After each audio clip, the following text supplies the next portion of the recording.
Good afternoon. Welcome to EduSet Network. Friend, we have organized a series of lectures on political thought and process. We all witness the political process, but how could the process be explained in the eye of thought given by the eminent thinkers? This is a major question, and the different approaches are to study the thinkers who have explained the political process over the years, starting from the Plato to in the present day. So we like to know the different approaches of study the political thought, and in today's lecture we'll mostly talk about the Plato and Aristotle and Indian thinkers. And for discussion on this very topic, we have in the studio Dr. Satish Kumar. He is an eminent political science scientist and currently assistant professor in Central University of Haryana and has over 10 years experience of teaching political science. So on your behalf, I welcome Dr. Satish Kumar for EduSet lecture on the topic political thought and process. Welcome, sir. Good afternoon, everyone. Once again, it is very warm. This topic, the political thought, there are two words are here, political and thought. Let us try to understand what does it mean. Later on, we'll be talking about the relevance and importance of political thought in the present context. Why do we study political thought of almost 3,000 years of a political thinkers? How is it relevant in the present context? We will also try to identify the basic characteristic of political thought, which is also known as Western political thought. There are a number of political thinkers who have tried to shape the political institutions. So it is not possible to cover all of them in one class. So I will try to limit myself to two greatest political thinkers of all the time, that is Plato and Aristotle, and their approaches and relevance in the present context. We will also, to some extent, try and compare between the Western political thinkers and Indian political thinkers. Why the Indian political thinkers have not come? How their work, their views are not widely read and perceived in the different parts of the world. In fact, not within their own land. These are the major fundamental facts and thought which we, being a student of political science, we also know and try to think over it, ponder over it, why this kind of status is there. Then let us start with the terminology. The terminology political thought. What is about thought? Why do we study a thought of a particular individual, not of everybody? It might be possible within our family. Sometimes a lot of wisdom come and flow that shape our life. But the contribution of that individual is not taught in a textbook of schools and colleges. But we read about a particular individual whose thought, whose ideas are not merely limited to a family, our certain segment of the society, or to certain extent the nations, but it is for betterment of the humanity. And that is why through their thought they try to evolve a different type of institutions. These institutions which redesign the process of political activities.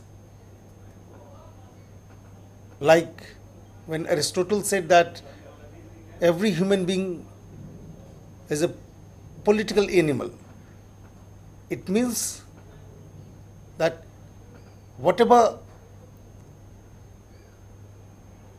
whatever the activities we perform being a human being, that needs a proper setting, and that proper setting will definitely be flowing from concrete ideas. If the ideas fail to evolve a certain institutions which are necessary to evolve, like different organs of the state, or sometimes even the legitimacy of the state, the origin of the state and the function of the state, we might be hearing for a long time. And these ideas which try to reformulate the political institutions are the basic thrust of a political thinkers. Thinkers are of different types: social thinkers, economic thinkers, and political thinkers. So here we are trying to concentrate on the thinkers who have tried to evolve with the political institutions, and these political institutions have been practices all over the country, all over the world, in a different format. And that is why we study the relevance of political thought remains alive even today, and it is one of the reasons we study the thoughts of Plato, Aristotle, who were almost 3000 years before, and the medieval thinkers after Renaissance, Machiavelli to Hobbes, Locke, Rousseau, and the modern thinkers who were in the 19th and 20th centuries try to address the major political problems, and as well as the political thinkers of the different countries, like the Chinese thinkers and Indian thinkers as well.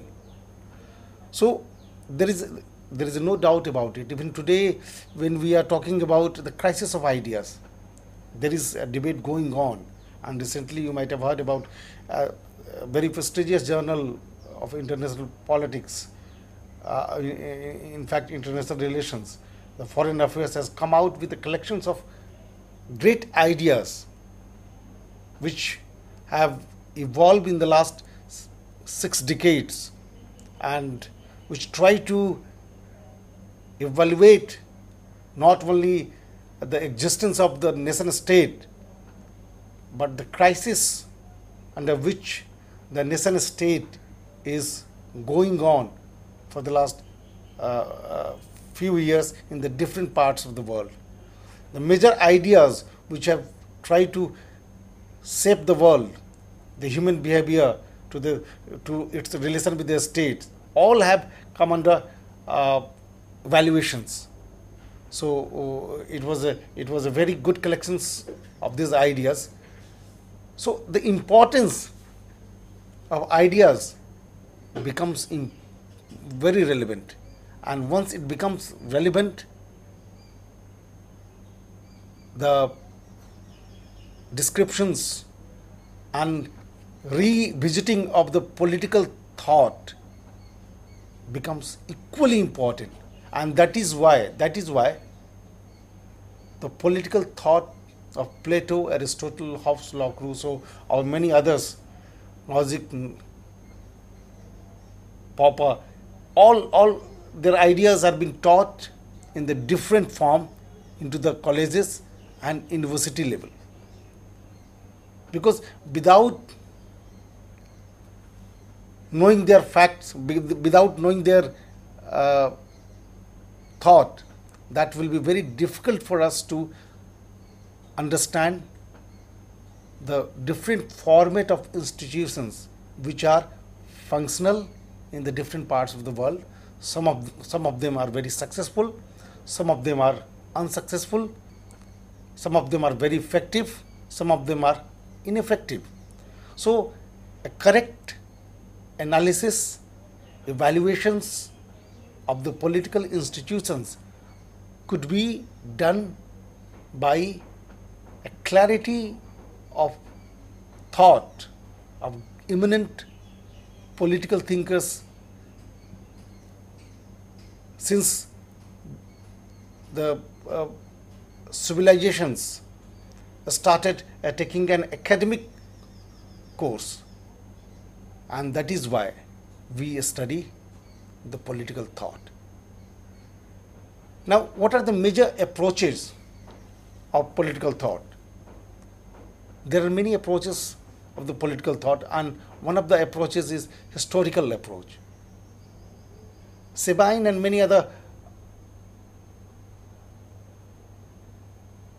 thinkers, they try to figure out that we need to study the thought of any political thinkers in the context of their own time frame.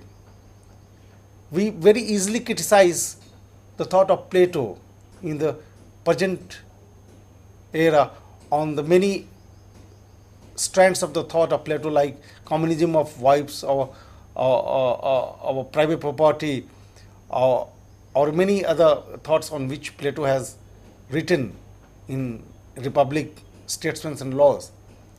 But to see in the context in which Plato delivered his thought, it was almost 3,000 years back. It was altogether very different socio-economic factors were prevalent. It might be possible the same scenario could be replicated in the many parts of the world, but criticism or evaluations of the thought of any thinker could be only meaningful if you try to contextualize in the terms of his own surroundings and time in which he delivered. But historical approach has become one of the major factors of explaining the thoughts of the eminent thinkers, whether it was Plato, Aristotle, Hobbes, Locke, Machiavelli, or many others. Another approach of the political thought to study is analytical. Analysis, whether it is done by Karl Popper or it is done by Weber, or recently the many theoreticians have tried to explain the thought of eminent thinkers in the different perspective. The third approach is explanatory, and from there, how does the scientific method has tried to evolve? Means the ethical part of a political thought. Here the difference between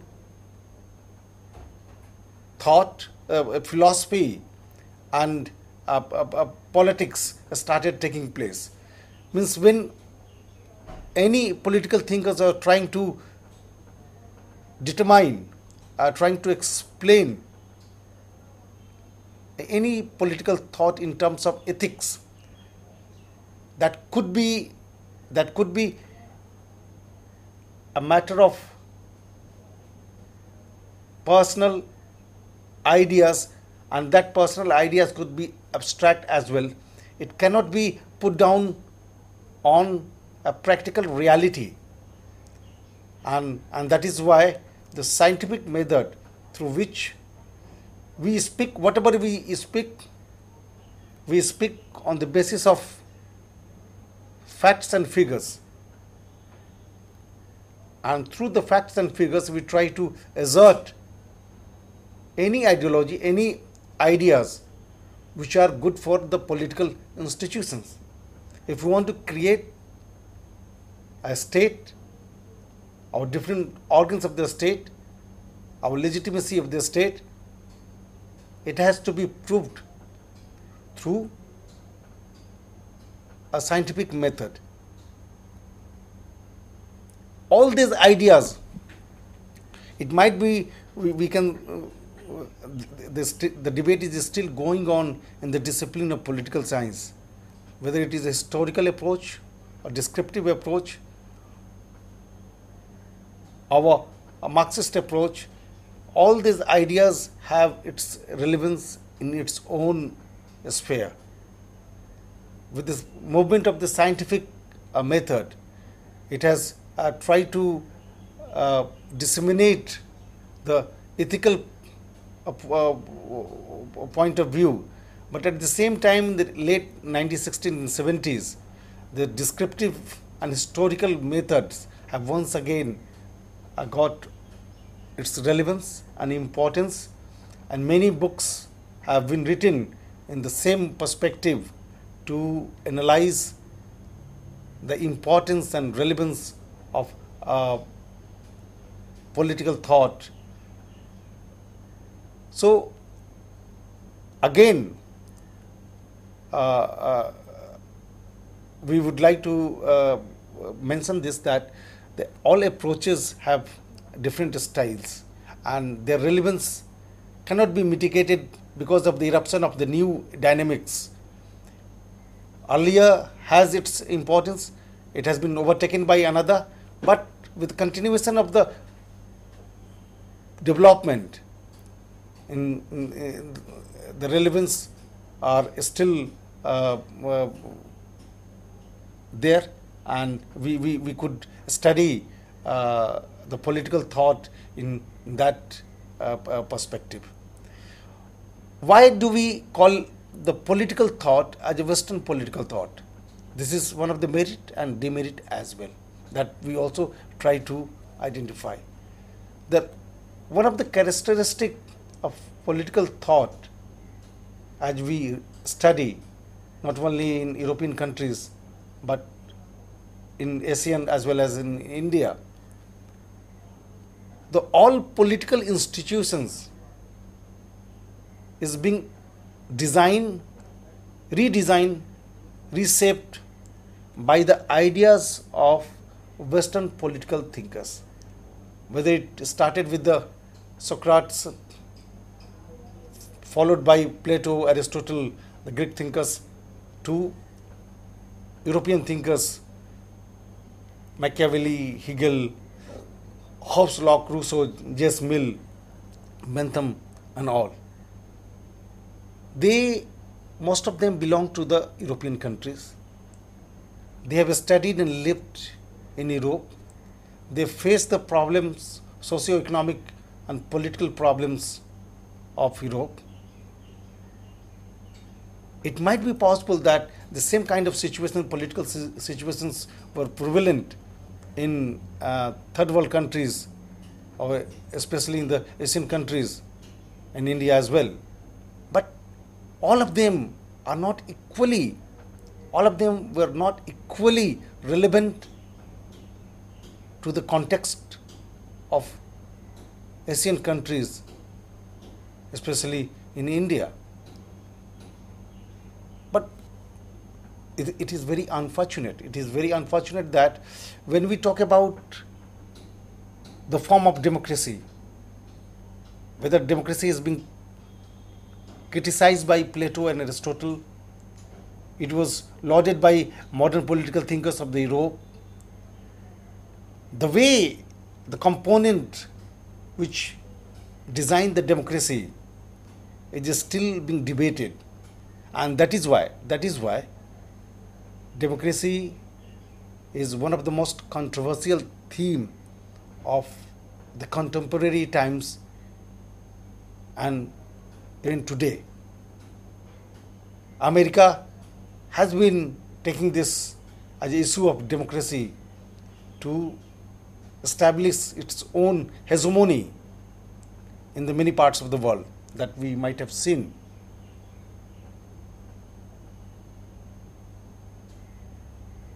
If we try to ponder over, if we try to think over it, if the kind of democracy is been packaged by the thought of Western political thinkers who have internalized and focused on the basis of their own economic and political necessity of the European countries, which have altogether are different socio-economic groupings. How this packaging will be equally befitting in the context of South Asia, our Asia, our Latin America, our Africa, where the social or economic or political setups are altogether very, very different from the European countries. And that is why it has become one of the debatable points. But let us be very clear that unless and until we know the certain things about the political thinking of a great eminent thinkers who try to redesign the major thought of political institutions, we cannot explain in the context of the existing problems which erupt in the third world countries.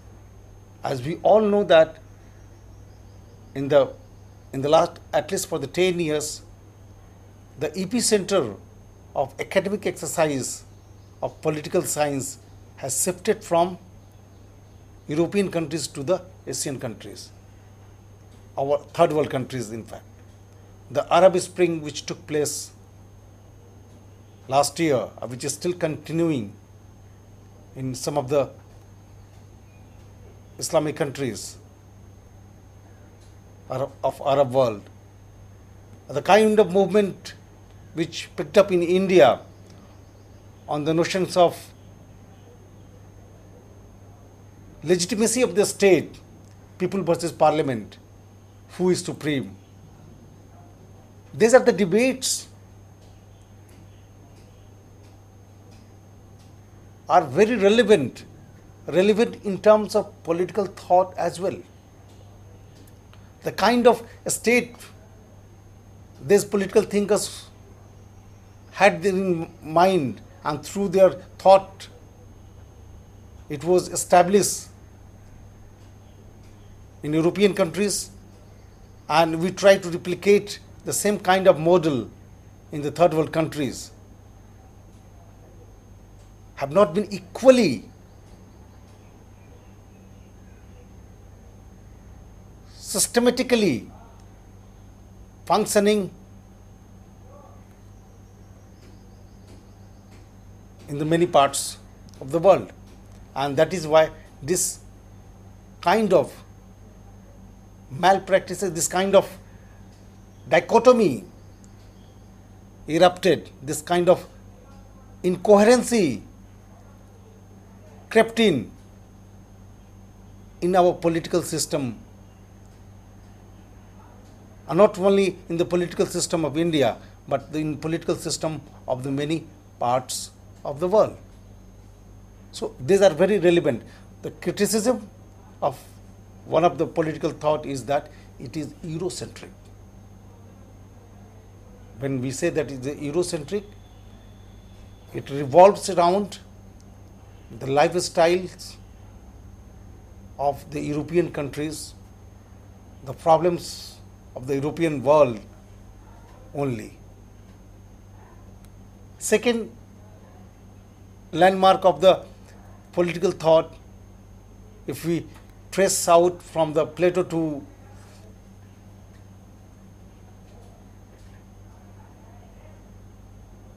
except J.S. Mill, to many modern political thinkers, that it is also anti-feminist or anti-female. If we do not, feminist is supposed to be a movement, so let's call it anti-woman.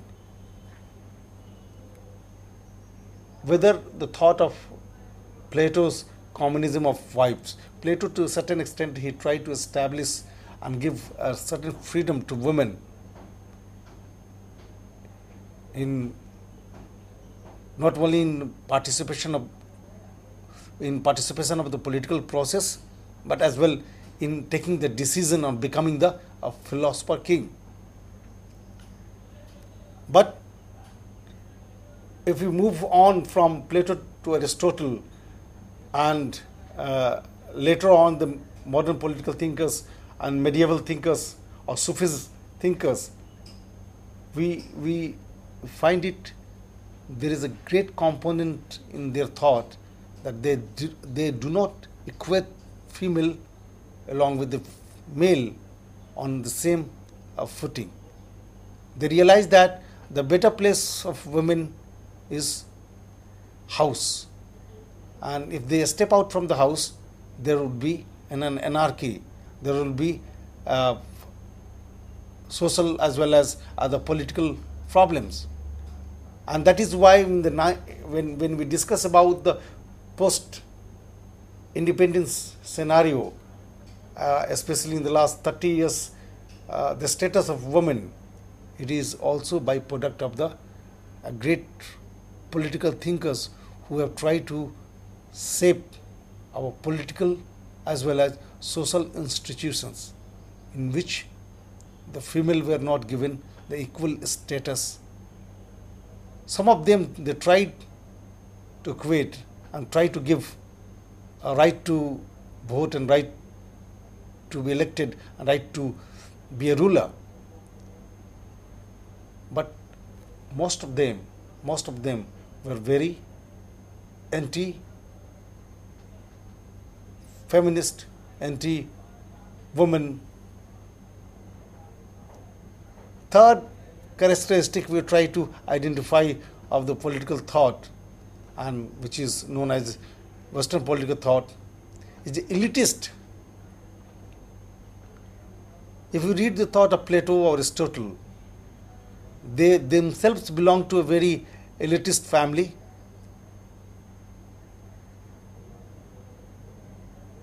Their thought were also revolved around the elitist structure.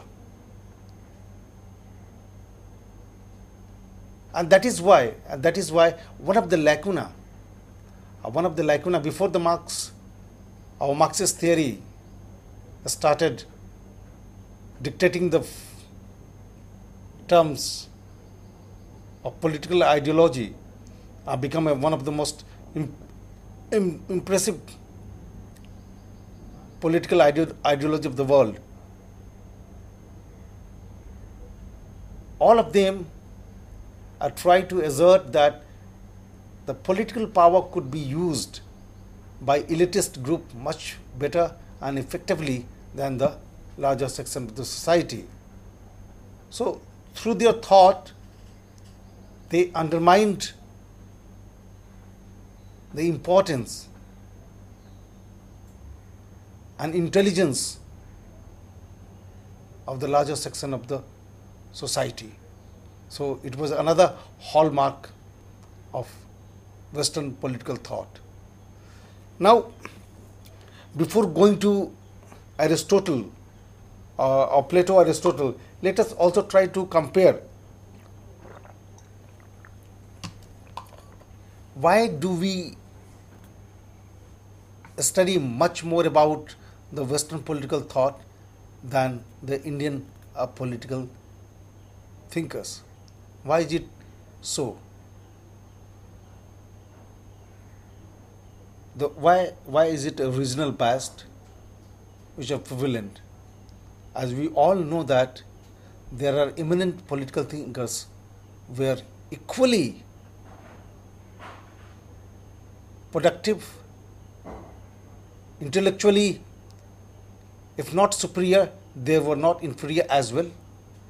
When Aristotle was dictating a sermoning or writing, at the same time, the contemporary of Aristotle in India, Kautilya, was equally effectively doing the same kind of work.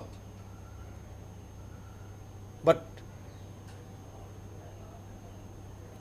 if you try to figure out and take the survey of the student of political science in the colleges and universities of this country, I hopefully I can say that many of them could tell much more about the Aristotle than the Kautilya. This is one of the lacuna. And this is one of the, I think, a policy of higher educations or designing of the syllabus or undermining the importance of Indian political thinkers in doing research, writing books, making the books available for their students, so we can better understand the thought of many political thinkers on which we know a very little.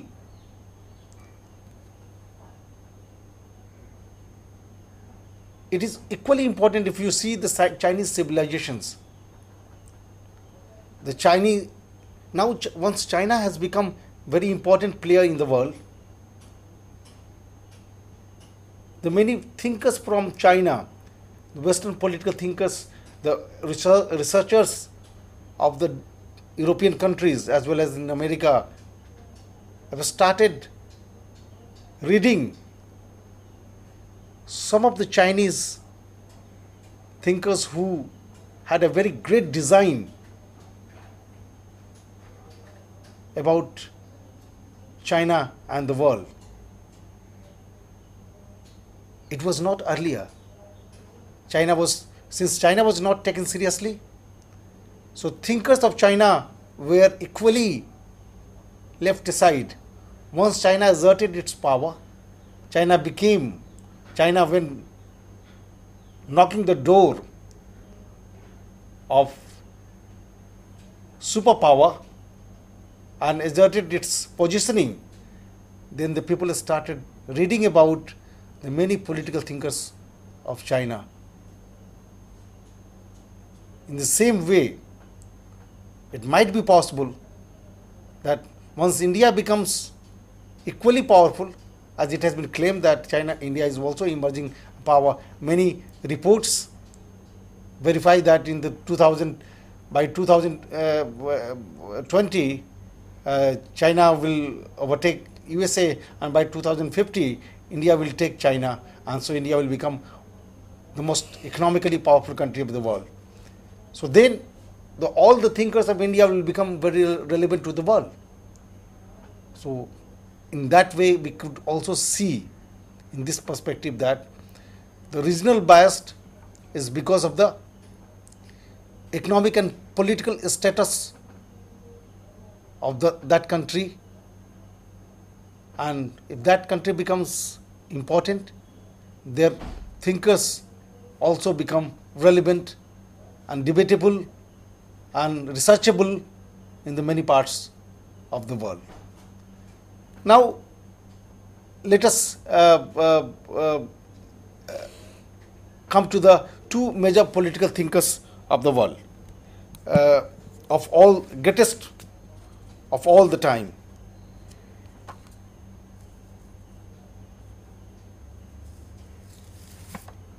Plato. There are many thoughts.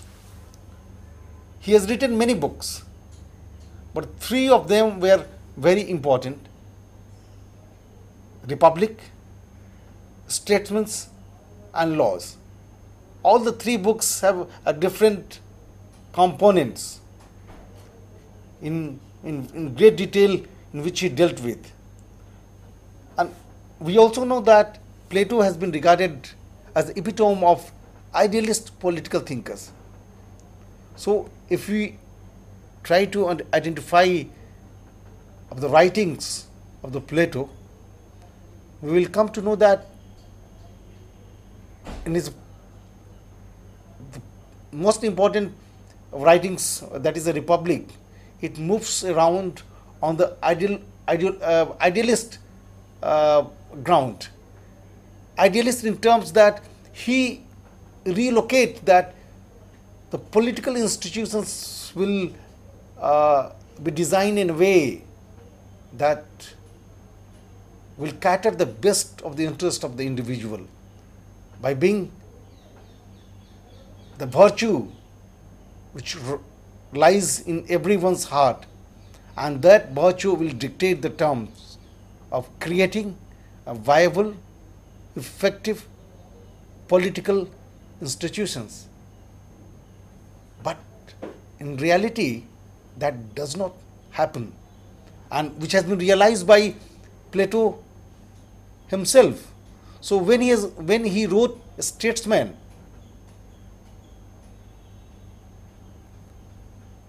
he came down to this fact that the best form of state,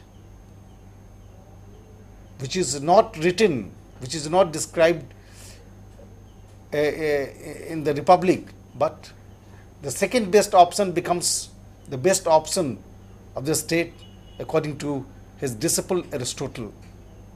The Laws, the third book which he has written, is amalgamations of both the thought which were earlier described in Republic and Statesmen. So in a very simple terms, let us try to identify what were the major political thoughts of Plato. One of the major political thought of Plato was a philosopher king. These are the two words again which has come here, philosopher and king. Means a philosopher can be only visionary, effective, and honorary, a ruler who can bring major changes and who can serve the society and the people better than anybody else. But how a philosopher will become the king? He has explained very systematically. He has divided the system of educations, that a philosopher king will be picked up from the family. Of course, he disowns the family. Later on, we will try to also explain. Through the qualities, certain students will be enrolled in the first phase, that is called, under the system of education of Plato, is primary education, which will continue from 5 years to 18 years, and in the process of 18 years, all the basic components of education will be delivered to all kids, and from that lot a second phase will start, and not everybody will pass from one block to another.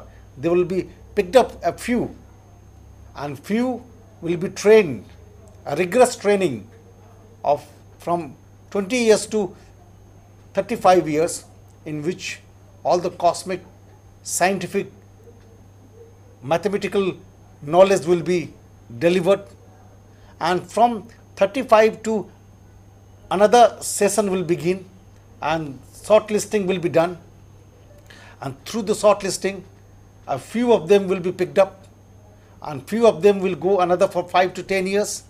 The fourth phase will begin, that will continue till the age of 50 years.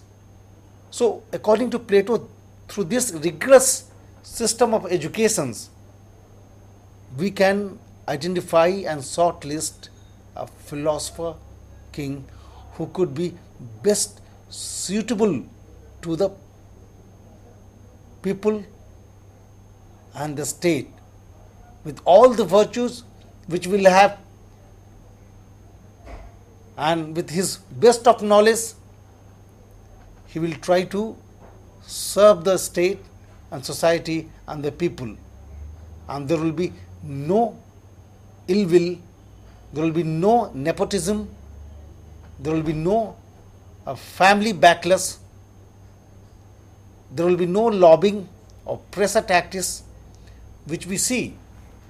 So if you try to figure out the political thought of Plato, in which he tried to create a philosopher king, he was a disciple of Socrates, as we all know, the great sant who had sacrificed his life by drinking poison, and that was against the state. So in that atmosphere, he had seen two different kind of functioning of the state. One was Sparta, which was militarily ruled, another was Athens, democratically ruled, but anarchy was prevalent. So he disliked both kind of political system, and he tried to see that none of them could be useful and effective in delivering justice to the people, and that is why he tried to create a new approach which can deliver the best of rule, and that best of rule could be only possible by identifying such a human being, such a personality who would be completely, absolutely away from the ill will, away from the lacuna which we see in the present context in the many parts of the world, where it is a system of military rule, or a system of dictatorship, or system of democratic setup, all kinds of political institutions which are prevalent in the world. He wanted to create in that kind of atmosphere of a philosopher king. It was an idealist in approach, because that is not possible, and in fact it has never been possible. We cannot identify even a single ruler since the thought was given by Plato in any parts of the world where a philosopher has become a ruler. But certain things the world has learned. When we talk about today in the present context, the difference between statesmen and politicians. A politician is also a ruler, and a statesman is also a ruler, but there is a distinctive differences. If you see the many parts of the world, the newly independent countries like India, Pakistan, or South Africa, or many, you might have seen that the country is being built by a leader who were not merely politicians but statesmen. A statesman that is the vision, and that vision has come out from their sacrifice, and this sacrifice could be possible because he has a certain degree of thought which Plato has taught about, that is the philosopher king. Means through his educations he has come out to shred off the ill will, the shred off the system which create problems in the political process. So that was one of the major thought of Plato. The second major thought which were being still debated and which has been in fact criticized by the disciple Aristotle, and that was the communism of vibes. These are the very radical thought which Plato has tried to evolve. According to Plato, that creation of a good citizen, a creation of able rulers, could be only possible when we demolish the structure of family for those higher beings who are not made for petty things. That is why he describes the human being in the four category: the category of intelligence, category of courage, category of appetite, and category of justice. Means if somebody is lived to enjoy their life, to have all the physical desires to be fulfilled, that is appetite, this kind of lowest category according to Plato. And as we all know that if you try to correlate with the capitalist structure, the Plato goes absolutely against it. So in the second category of human beings is courage, and that courage is a bit higher than the appetite, and the major responsibility of this category is to protect the nation from the external enemies as well as maintaining law and order within the country. And third is intellectual ability, and fourth is just means the best part of any state, who could be the ruler, who could be the policy makers, would be only those kind of people, those who have the higher intellectual ability, and that intellectual ability is molded with the component of justice. Justice means they are absolutely cut off from conservatism and ill wills which hold up the major political institutions of the present context. According to Plato, that is why he has given liberty to women, that best minds and best quality of male and female, they can meet together, they can be involved in producing a generation which could be a different kind altogether, because that generation is going to shape the nations. They are going to make the nations much stronger and better. It could be only possible by an elitist and a better quality of people. Again, this thought was criticized by his disciple Aristotle and many other political thinkers. Besides the communism of vibes, there are many other political thought which were being given by Plato, but most of his thought were idealist in outlook. And through the assessment of his thought, which was better done by his disciple Aristotle only, that we come to realize that it never possible. And that is why it remains on high profile ground, it remains on the pen and paper, it remains on the level of ideas, which ideas has never translated into reality. And the second major political thinkers which we study is about Aristotle, that is the disciple of Plato, and that is, he is called the father of political science. Father of political science, because he is one of the political thinkers who has seen and tried to evolve the reality in the field of political science.